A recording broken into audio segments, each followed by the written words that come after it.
Hello everyone and welcome to this Zapdos playthrough. This, by the way, is not a playthrough that I did. This is from 2023 when I was not even playing at times 4 speed yet and just about to start. I was watching Scott's Thoughts at the time and there was this person named Austin who was just putting up incredible results. And he was helping out Scott long before I was with optimizing these playthroughs and still does from time to time, although he's slightly less active. By the way, Zapdos as a Pokemon, let's talk about him first, then we'll get back to Austin and a little bit of backstory. 90 hit points, 90 attack, 85 defense, 100 speed, and an incredible 125 special. So what does that mean? That means that when we do get the opportunity to use the special attack, which it's a unified special, so it's a special attack and defense, Thunderbolt and electric moves are going to hit really, really, really hard. But if you know a little something about solo runs, it's okay. Stats are important, yes. Moveset is important, yes, very important. And when we look at the move pool, while we do have access to very strong moves, starting with Drill Peck is fantastic. We get the best flying move to start off with on the learn set, and we get Thunderbolt after Surge, so that's still relatively early in the playthrough. It looks really good from that perspective, but we don't get a ton of coverage. Like, we don't get any ground moves or ice or water, or, we just don't get coverage. We have electric moves and flying moves and normal moves, and that's about it for our attacking moves. Now, we do get a couple of, tech moves, like Reflect and Psychic.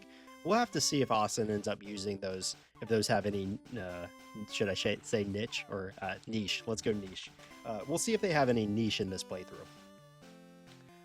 So I would like to take you down a little trip down memory lane if you've been a long-time Scott's Thoughts viewer, as I have, because he's who got me into doing these runs to begin with, and I was watching his runs, and this is Daily December in 2023, that he came out with the legendary Birds Trio as the big finale to the season, to the year in Pokemon Yellow.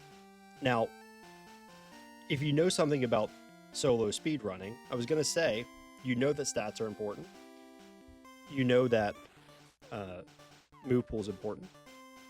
You may also, if you know a little more about speedrunning, know that growth rate is very important.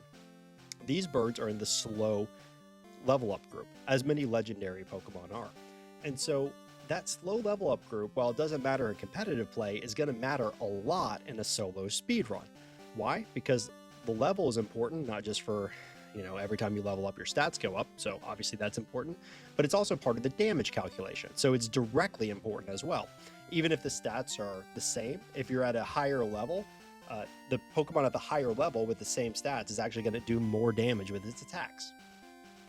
Okay, so what does that mean? That means we're going to have to do a little more training if we want to be at the same level. And the only way Zapdos is going to be able to put up really good results is if we do it at a pretty low level.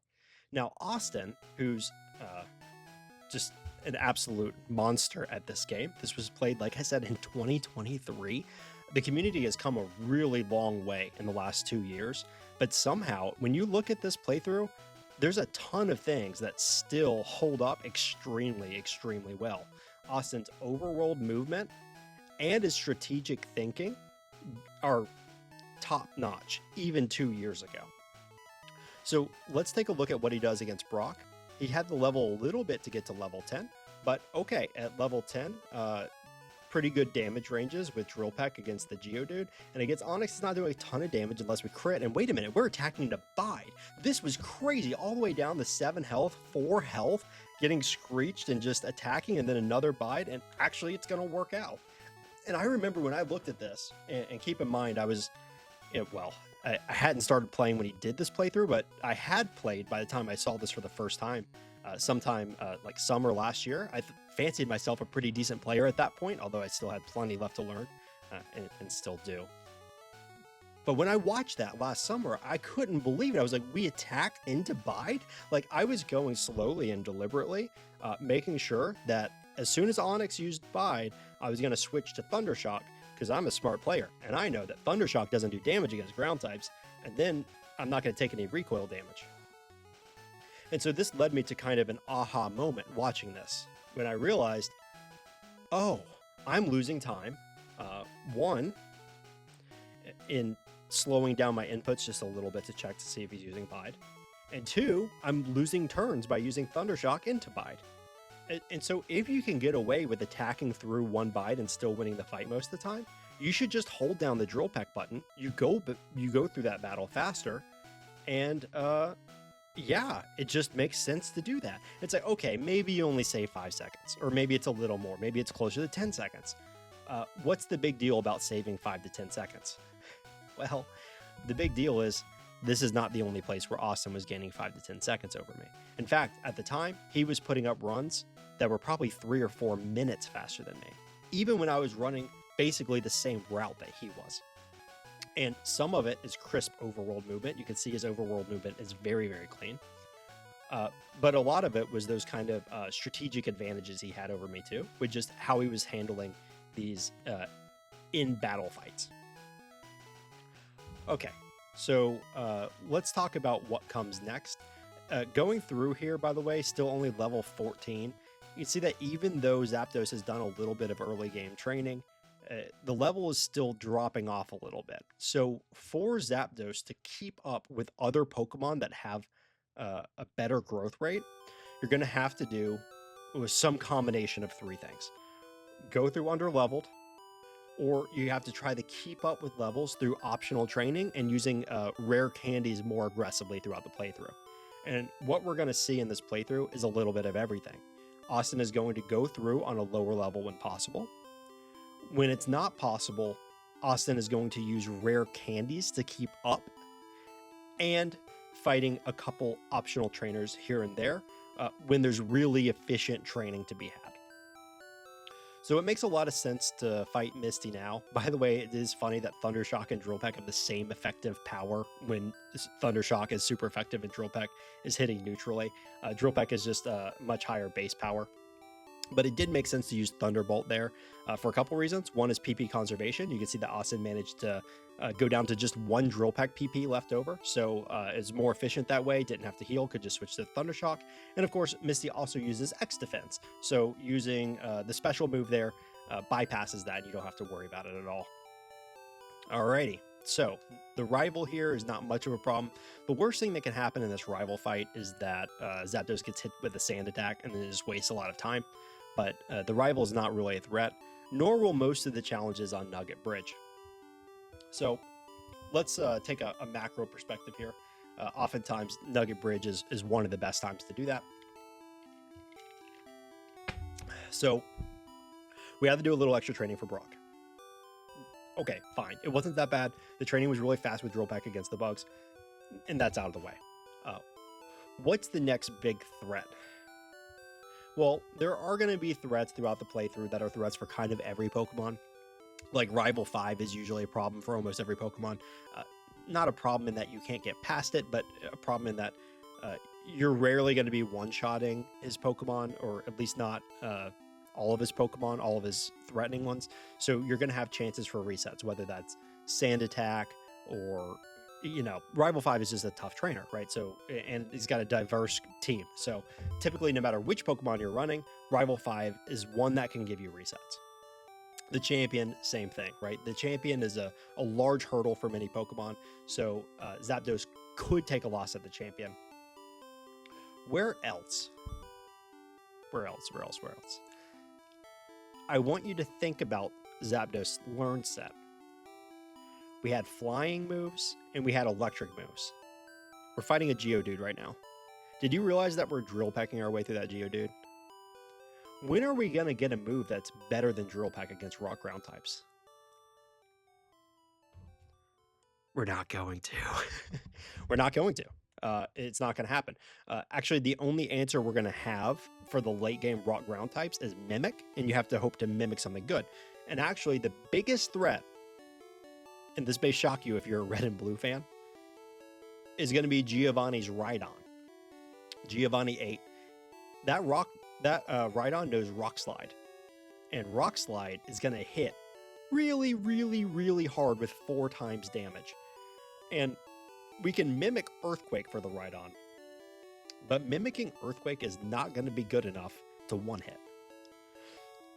So we're gonna have to really get into the weeds on how, we gotta think about what a potential solution would be, and I'm sure Austin, before landing on the solution uh, that you're gonna see later on in this playthrough, I'm sure there's a lot of brainstorming that went into that first, but I'm excited for us to get there.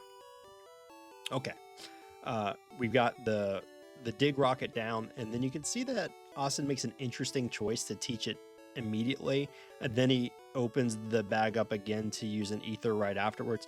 When I say interesting, what I mean is, uh, well, Austin in today's day and age, 2 years later, is much better with bag management than back then, than 2 years ago. What's really incredible to me is how great of a time he was able to put up there with without modern day bag skills, let's say. And the time really is quite impressive, and a lot of that is going to be on the back of the strategy. Okay, so picking up 3 repels, picking up 5 super potions. It's another thing where I kind of wonder if Austin was routing this today, would 5 super potions still be the choice? And probably would not be picking up that max potion. Although this sailor is really interesting. This is another nice case where we can use Thunder Shock and one-hit KO these. I can't remember ever fighting this trainer, but it kind of makes sense if you're on the way to pick up rest anyway. And picking up that ether, like, there's a lot of bloat here, which I suspect we could, picking up these extra items, I suspect that we probably could cut a couple of these items and not pick all of them up and save a little bit of time. But again, this is me with a 2025 mindset, going back and watching a 2023 run. This was revolutionary at the time, and in fact, kind of mind-blowing. Because when I ran Zapdos myself last summer, trying to put up great results with it, I had a hard time breaking 40 minutes. I kept getting like 40, 41. And that's just because Zapdos is actually not that easy to play. You might think it's a legendary bird, it's just going to crush the game easily. And maybe it would in red and blue, but yellow is quite challenging. And when you're in the slow growth rate, it's really hard to know when to do training, when to use rare candies, when to take risks, when to go through underleveled. And the battle tactics are interesting too. So we've got, like I mentioned earlier, Reflect, we've got Rest, we've got Agility that we learn at level 55, Light Screen at level 60. We might not even get to level 60, but Agility 55 we probably will, or by around the champion or a little earlier. So then you have to ask yourself, well, do I use that for the badge boosts? So Zapdos has like a few options. None of them are great outside of its primary attacking options, but they are interesting enough to think, okay, do we have a few more tools that don't meet the eye immediately that we could manage? Now here, Austin's going to use a single rare candy, and this makes a lot of sense. Even though Zapdos has a really high base speed, we still needed to hit level 25 to get the outspeed on the Raichu. That's important because Drill Peck is resisted, Thunder Shock is low base power and resisted, and that Raichu is actually a menace. Knowing Thunderbolt, which hits neutrally, as well as Growl, which is annoying for us to lower the attack, which we're hitting with an attacking move, Mega Punch and Mega Kick, like even though Surge is randomizing his attacks, that was actually quite a threatening battle. So it makes a lot of sense there to use a single rare candy. And we do that instead of early game training, of course, because early game training is very punitive. It takes a long time to gain a single level fighting optionals at this stage in the game. So it makes more sense to go ahead and use the one rare candy. Okay, Bike at the top, Repel in the second slot, Potions in the third slot. That is the correct order to put everything in. Interestingly, he picked up that max potion and he put in the third slot. I think that does make sense because you want to get rid of the max potion as soon as you can. Although I think it's probably better to not pick it up at all. But if you are going to pick it up, you want to get rid of it so it doesn't get stuck in your inventory and clog up bag space, especially when you might need to pick up more items later, like tech items. Okay, once again, we have options here with Drill Peck and Thunderbolt to be able to knock out those bug types quite easily. Thunderbolt is honestly just such a great move when you're hitting at least neutrally. The problem is that there are a decent number of ground types, and so you really wish you had a special move to hit those ground types with, but Zapdos will never get an option, even with Mimic. to hit them with special type damage.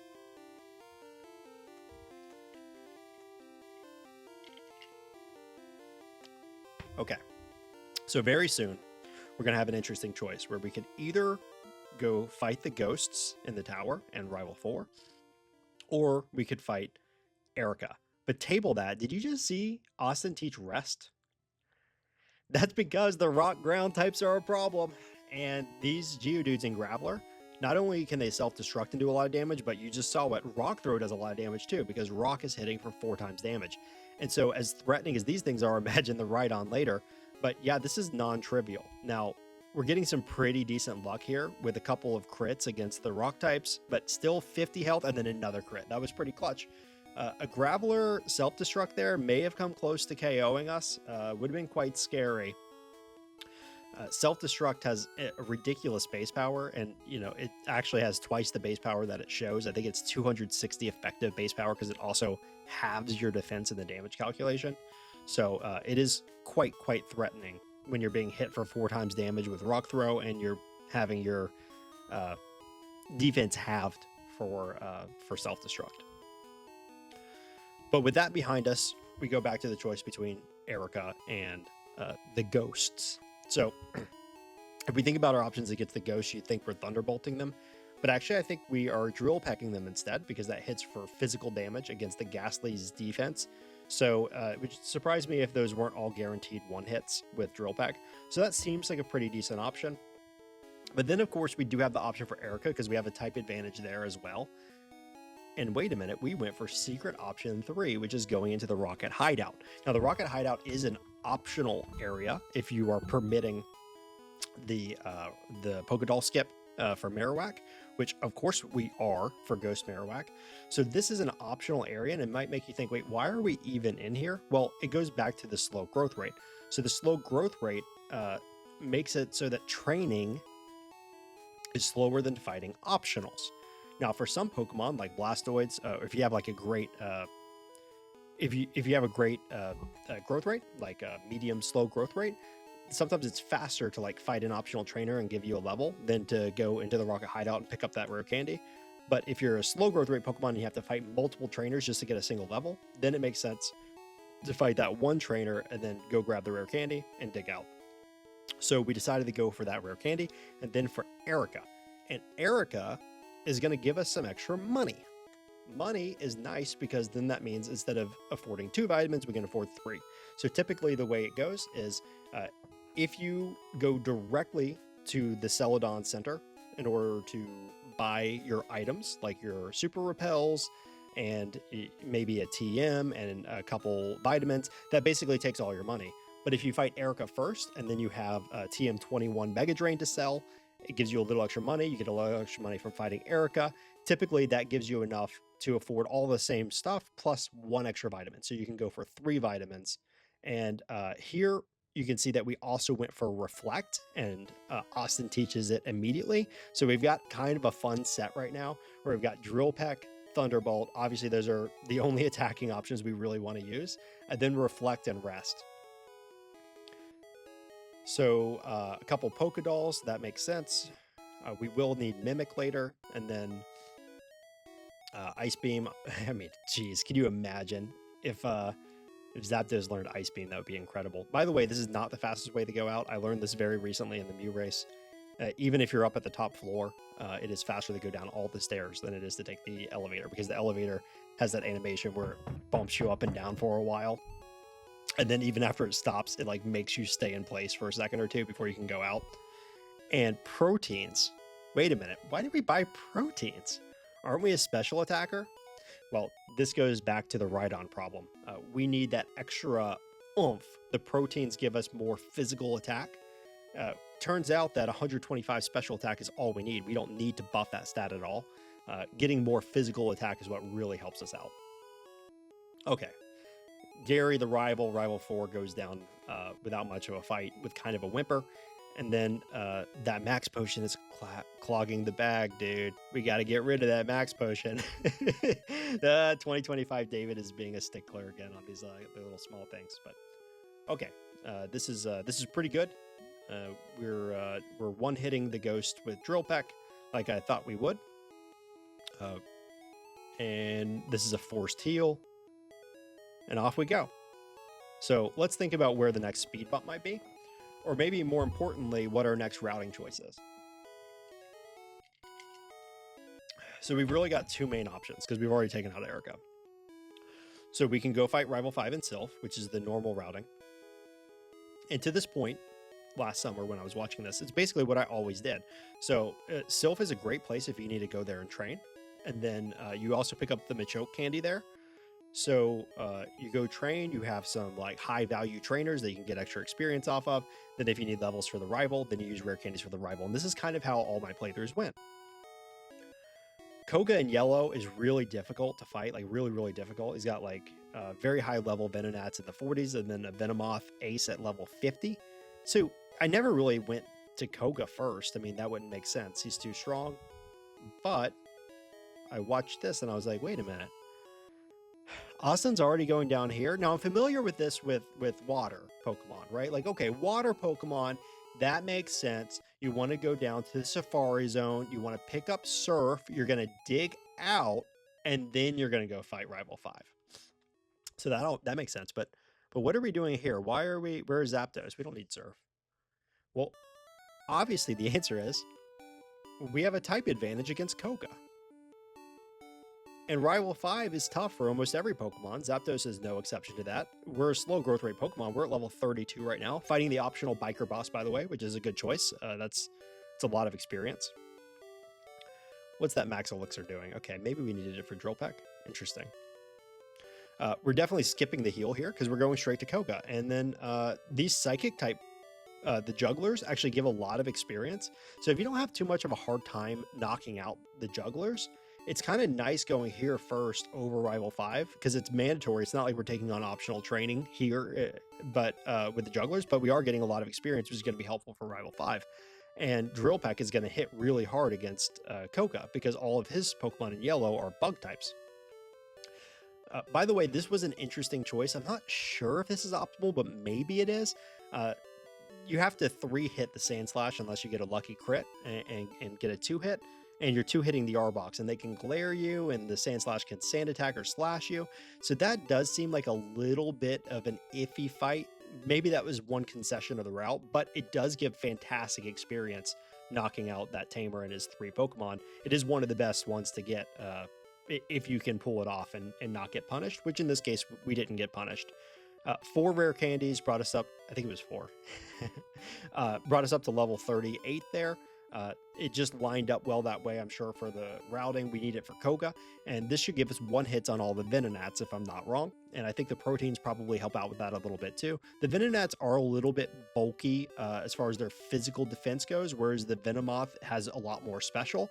So there, importantly, we can easily 2-hit with a physical attack if we're 1-hitting all the Venonats. So if you're 1-hitting all the Venonats, with special moves, then it's not necessarily true that you're going to 2-hit the Venomoth. You might be 3-hitting it because the special is a lot higher. But if you're 1-hitting all the Venonats with physical moves, you're definitely going to one hit or 2-hit the Venomoth. Okay, so we need to take a look here and see which vitamins Austin's choosing to pick up. We decided to go ahead and grab that Carbos there. Now, I'm not sure what we want to outspeed exactly, but we'll have to keep an eye on that throughout the playthrough. And then do we pick up the other protein? I imagine the answer is yes. I think we probably are picking that up. Yes, we are picking up that protein. So with the proteins that we bought earlier in the department store, plus this protein, we're really, really leaning into as much physical attack as we can muster. Because again, remember, we're going to be at a lower level and it's harder to train with Zapdos. So vitamins are not always worth it. In fact, in some cases, they're kind of a scam where you end up spending a lot more time picking up and using vitamins, whereas you'd be better off just gaining a level. But vitamins make the most sense when you really need a buff with like one stat in particular. In this case, it's our attack. In many cases, it's just the speed if you're playing with a slower Pokemon. Or they can make a lot of sense, or I should say maybe and vitamins can make a lot of sense when you are a slow growth rate Pokemon. or if you have to train to a very, very high level to beat the game. Because in either case, it's going to take you a long time to get an extra level, whereas maybe you can just kind of close the gap there a little bit with a vitamin or two instead. Going through at level 41 here in the mansion is a little bit sketchy, by the way. There are quite a number of wild Pokemon that can get you here. Not just the level 46 and level 43 Raticate, but there are also level 42 Pokemon in here as well that can catch you. So I don't love going through at level 41, but this is one of the drawbacks, again, of the slow growth rate, is that sometimes you are going to have to risk going through the tall grass and not being able to repel away wild Pokemon. Although one of the advantages of fighting Koga before going through the Safari Zone was that we got levels for that area at least. So we really only had the gamble in Cinnabar Mansion. So here, following our common theme of picking up all the rare candies that we easily have access to, I think the only candy that we're going to be skipping in this playthrough is the Power Plant candy, because that one's really far out of the way. We are going to fight the Machoke Rocket that guards the Carbos and the rare candy. So this is the second Carbos we're using here too. Unfortunately, we're not picking up Earthquake. We would love to learn that move.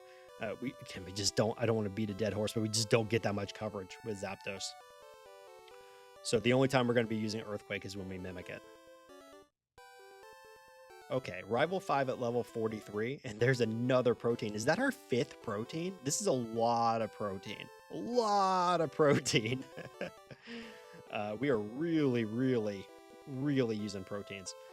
I keep mentioning the Rhydon, but it is also the Sand Slashes too. So we fought the Koga Sand Slash in this gym, and then there's also the Rival Sand Slash. You can see that that crit took it down to low, so I'm guessing that was a guaranteed 2-hit probably with regular attacks, or at least a good range for it. Knocking out electric types is also strangely annoying for us because electric resists flying, which is kind of one of those interactions that you maybe don't see that often because you just don't usually see flying types try to fight electric stuff, or maybe they have good physical options. Maybe I'm just an idiot and I forget my type charts. But yeah, there's no good option against the Magneton. So Rival 5 is really tricky because you have to get through Sand Slash with physical attacks against his really high defense. And then you have to get through a Magneton, which has really great stats, and you just don't have any good options against it. That said, we did get through that fight just fine, and it helped that we put this off until after Koga. Here, we did use Reflect, which is pretty interesting. I guess this is just a longer fight against the Rhyhorn, and then the Nidoqueen can be a little bit challenging afterwards, knowing Body Slam. That said, I do wonder if it was really necessary, because you just saw how much damage that crit Body Slam did, which the Reflect didn't help against, and it didn't do a ton of damage, so maybe that was just for a little extra flair. I don't think we really needed to use Reflect there. Or maybe Austin was trying to get through that fight on high enough health that he could skip a heal.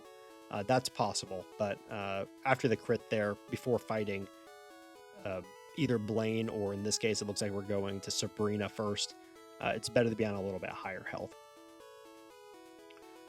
By the way, you can see 137 speed. Sabrina's Alakazam has 133 speed, so this is quite nice. Maybe without the two Carbos, we're speed tied potentially, and that is possible, although I do wonder, because it doesn't line up perfectly, maybe we could have skipped one of those Carbos, or maybe there's another Pokemon later on that we needed the speed for. Not entirely sure. But hitting those Psychic types, which are very frail, with physical attacking moves and having the outspeeds on them, it's a very safe fight at this point against Sabrina, and may as well fight her after Fievel. And off to Blaine. Now, Blaine in yellow is quite threatening. There's no type advantage or disadvantage here, so it's kind of a fair fight. And in kind of a fair fight, Blaine is still quite scary. The 3 Pokemon that Blaine has all have pretty high stats. I don't think we're going to be one-shotting any of them. We might even be 3-shotting the Arcanine, and they have moves that do a lot of damage, and also Confuse Ray on the Ninetales is oftentimes a problem. So here, Austin is electing to Thunderbolt his way through. I imagine that probably makes sense to do, and it looks like maybe a range for a 2-hit or just a 3-hit on the Arcanine. Down to 33 health, a little sketchy, a little touch and go there. I wonder if it was worth using Reflect there, but maybe not. Reflect's a little bit of a double-edged sword, because one of the major loss conditions against Blaine is Blaine has speedy Pokemon with high critical hit chances. In Gen 1, remember, those are tied together. So if you use Reflect, you're using an extra turn for him to roll for a crit. And the fire moves are quite scary too, so maybe it is best to just attack straight through it. Now, this is one of the annoyances that Zapdos has. Even when Zapdos is not struggling to win the fight, there are these annoying trainers like every once in a while with a Rhyhorn or a Geodude or something that just take a while to drill pack through. So that has been a source of slowing us down a little bit throughout the playthrough.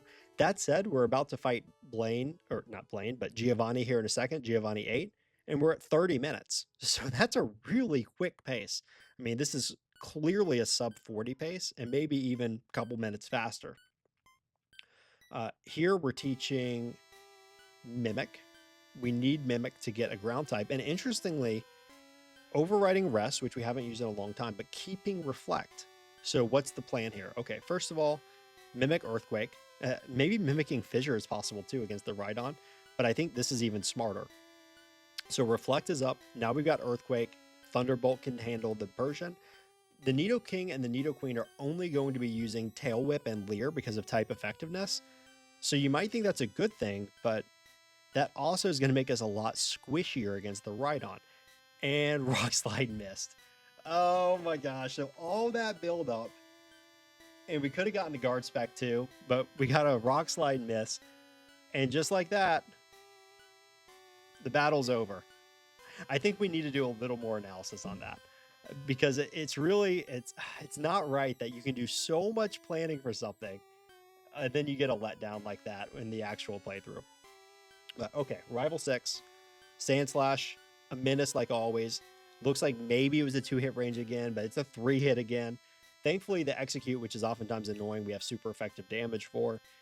And then Thunderbolting our way through the Magneton, but it's just using Swift, so I guess that's okay. I guess that is one nice thing about being an Electric type against the Magneton, is even though offensively we don't have great options, defensively with the rival's good AI, even though it was hitting for neutral damage with electric moves, it's just not going to choose those electric moves because it sees our electric typing before it sees our flying typing. So that is quite nice. So it's going to be deprioritizing Thunder Wave and Thunderbolt against the champion, which is lovely because you'd much rather get hit with a Screech or a Swift. Okay, 32 minutes going into this section here in Victory Road. Didn't use a repel and got punished. Random Nidorina in the grass. You hate to see it. And here you're going to see just, I don't want to oversell it, but like, I'm kind of jealous. Like, envious. Envious is the correct term. I'm kind of envious. Like, this is 2 years ago, and look at Austin's movement in Victory Road. Like, Austin is still navigating Victory Road better than I am today, and this was 2 years ago. This is insane. Look at him on the bike. Look at him. Anyway, my envious side. It's quite impressive. Austin is still a fantastic player, by the way. I mentioned it earlier, but he's less active these days. But whenever Austin plays, Austin is still a force to be reckoned with. Much like Ike the Killer, neither of them are playing Gen 1 so much anymore. But whenever they do, well, they have the potential to make some waves. All right. Almost through. Let's talk about our matchups here in the Elite Four. First of all, Lorelei is an Ice type, which should hypothetically be scary because we're a Flying type. But we're also an Electric type, and most of our Pokemon are dual Water types. So we will kind of be in a double-edged situation where we're both hitting and being hit for super effective damage. So Austin here has Mimic on the set still from Giovanni, but that's going to keep being useful for a while because the Slowbro, while it is more threatening in yellow than it is in red and blue, will give us the opportunity to snag Amnesia, and then with an Amnesia setup, then we'll have guaranteed one hit against the Lapras at the end. And that's quite nice because the Blizzard is scary, and especially if it freezes us or if it crits, I think that could be game over. So it's worth setting up the one Amnesia. By the way, just one Amnesia, and that's the mark of a very good speedrunner. He knows that, okay, I don't just spam Amnesia up to +6. It makes sense to just use as much Amnesia as you need to get the one hits and then move on. By the way, you see Reflect being used against Bruno. Some respect being put on his name, and it makes sense. Even though he doesn't have good AI, the Onyxes take a while to get through. Uh, they both have Rock Slide if they happen to use them. They both have Screech, which can lower the defense. And then the Machamp is a 2-hit, which, you know, usually is just going to waste time or use like a resisted move like Submission, sure. But it could also hit you with Strength and do quite a bit of damage, especially if you've been Screeched. So why not throw the Reflect down there, make it a little bit safer. And of course, Mimic is still handy, mimicking Dig. Here, Mimic Substitute is nice. Now, there's also an argument to be made to go a little faster than that by just immediately attacking in with Drill Peck and choosing to use Drill Peck and Thunderbolt, being more offensive here instead of setting up a defensive substitute. I think what's likely happening here is that Austin has a great playthrough going on. It's 0 resets, 35 minutes at Agatha. It's a really good time, and you just don't want to lose that. So if you have a fork in the road where you could fight more aggressively, or you can play a little bit safer but still go quite fast, he's probably just protecting his time a little bit, which fair enough. I do this too, by the way. I think it's natural to want to kind of do that.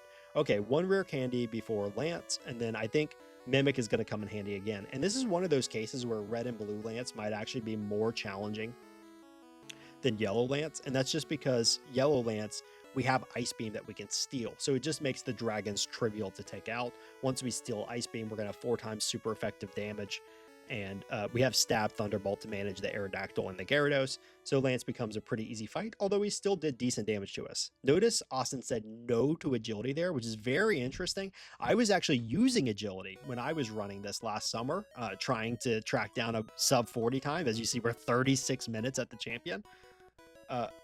But yeah, Austin just says, let me attack through. I don't need it. It's quite interesting. So it looks like it's a 3-hit on the Sand Slash, or maybe even a 4-hit if we get bad ranges, and it is a 4-hit.